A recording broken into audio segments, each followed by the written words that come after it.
एक लड़की जो बीटेक की छात्रा होती है अचानक ही अपने घर के अंदर गुमसुम रहने लगती है।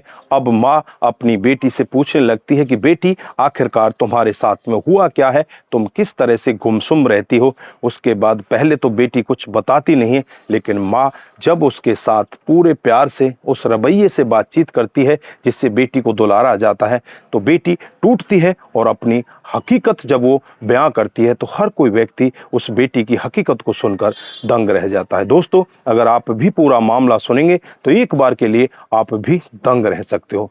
दोस्तों, फिर उसके बाद वो बेटी उसे एक तांत्रिक के पास लेकर जाती है और फिर तांत्रिक यहाँ पर एक बहुत ही उल्टा काम करता है। जो बेटी के साथ में पहले हुआ था, उसके बाद ये तांत्रिक भी माँ बेटी दोनों के साथ ही वही काम करने लगता है। और जब ये पूरा मामला लोगों के सामने आता है तो हर कोई व्यक्ति इस मामले को सुनकर दंग रह जाता है। दोस्तों, अगर आप भी पूरा मामला सुनेंगे तो एक बार के लिए आप भी सोचने के लिए मजबूर हो सकते हैं। आइए दोस्तों, जानते हैं पूरा मामला क्या था। नमस्कार, जय हिंद। आप देख रहे हैं एपीएच न्यूज़ राहुल रावत के साथ। तो दोस्तों, हकीकत की घटना आप लोगों को बताने जा रहा हूं। राजस्थान के जयपुर की हकीकत की घटना है। यहाँ पर माँ बेटी अच्छे से रहा करती हैं। जो माँ होती है पढ़ी लिखी होती है और पढ़ लिख कर वो दिल्ली में एक अच्छी जॉब में लग जाती है। इधर बेटी होती है हाई स्कूल पास कर लेती है, उसके बाद वो आगे पढ़ने लगती है, कॉलेज में पहुँच जाती है और बीटेक में उसका दाखिला हो जाता है।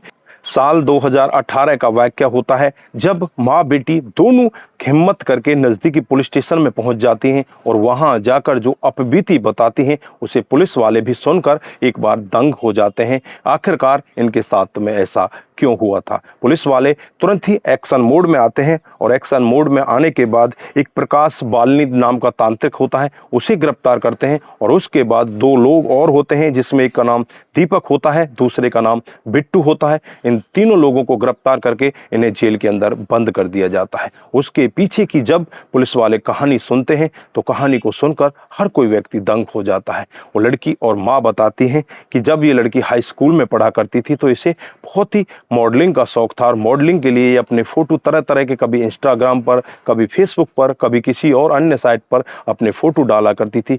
फोटो डालते डालते एक दिन इसके फोटो पर कमेंट आता है और कमेंट भी दिल्ली से आता है। कमेंट करने वाले दो लड़के होते हैं, जिसका एक का नाम दीपक होता है, दूसरे का नाम बिंटू होता है। दोनों यही कहते हैं कि तुम बहुत अच्छी मॉडल बन सकती हो, उसके लिए तुम्हें हमारे पास आना पड़ेगा।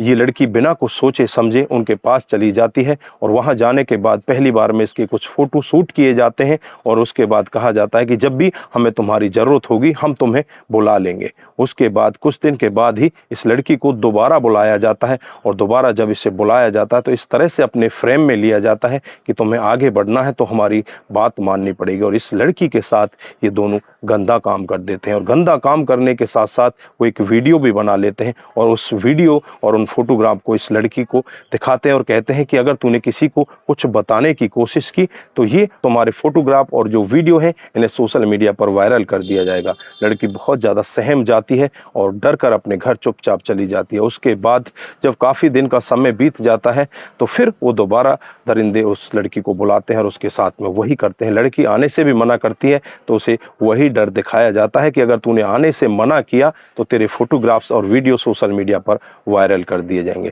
लड़की लगभग 2013 से लेकर 2018 तक इसी तरह से उनके चंगुल में फंसी रहती है और 5 साल तक उनके चंगुल में फंसकर इसी तरह से अपने साथ घिनौना काम करवाती रहती है। वो चुपचाप किसी को नहीं बताती और 2018 में आकर वो हार थक जाती है और हार थक कर वो अपनी माँ को और अपनी एक सहेली को बताती है। जब माँ ये पूरा वाकया सुनती है, सहेली भी पूरा वाकया सुनती है। वो पुलिस स्टेशन में नहीं जाते, उन्हें अपनी आबरू का ख्याल रहता है। यहाँ पर जो सहेली होती है उसका एक पति होता है जिसका नाम प्रकाश बालनी होता है, जो तांत्रिक होता है।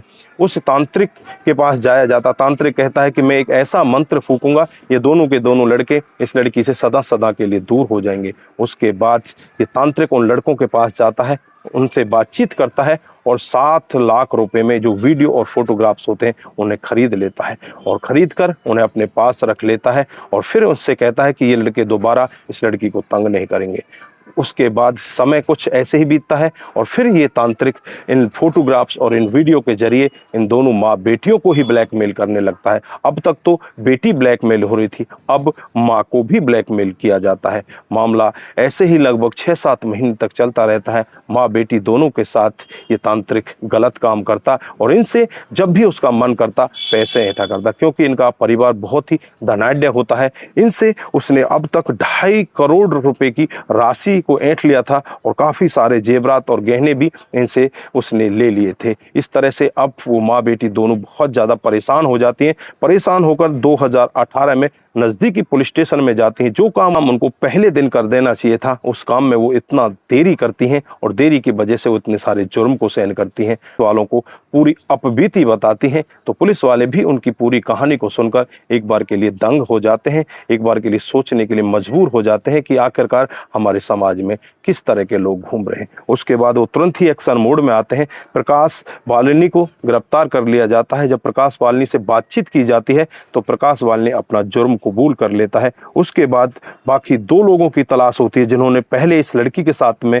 गंदा काम किया था, जिसमें एक दीपक होता है, दूसरा बिंटू होता है। इन दोनों को भी गिरफ्तार कर लिया जाता है। इन तीनों के खिलाफ तमाम धाराएं लगा दी जाती हैं। इन्हें जेल के अंदर बंद कर दिया जाता है। 2018 में इन्हें जेल के अंदर बंद किया जाता है। मामला अभी भी कोर्ट में चल रहा है। अभी 5 साल से ये जेल के अंदर बंद है। बाकी ये भविष्य के गर्भ में छुपा हुआ है कि इनको कितनी बड़ी सजा मिलने वाली है। दोस्तों, इस घटनाक्रम पर आप क्या बोलना चाहते हैं, आपकी क्या राय है? दोस्तों, हमारा तो मानना यही है, अगर किसी के साथ में भी इस तरह से कोई गंदा काम हो रहा है, इस तरह से किसी को बरगलाया, किसी को बहकाया जा रहा है, तो इस तरह से जुर्म को सहन करने की ज़रूरत नहीं है। अगर आप इस तरह से जुर्म को सहन करते हो तो उसके खुद आप भी जिम्मेवार हो, क्योंकि जुर्म आपके साथ हो रहा है, आपको खड़ा होना पड़ेगा। उसके खिलाफ आप इतनी लेट खड़े हुए, अगर आप पहले दिन ही खड़े हो जाते तो शायद आपको इतना बड़ा जुर्म सहन नहीं करना पड़ता, इतनी बड़ी जिल्लत की जीवन आपको नहीं जीना पड़ता। तो दोस्तों, आप जहां भी रहें सतर्क रहें, सावधान रहें और ऐसे क्राइम को अपने आसपास ना होने दें। नमस्कार, जय हिंद,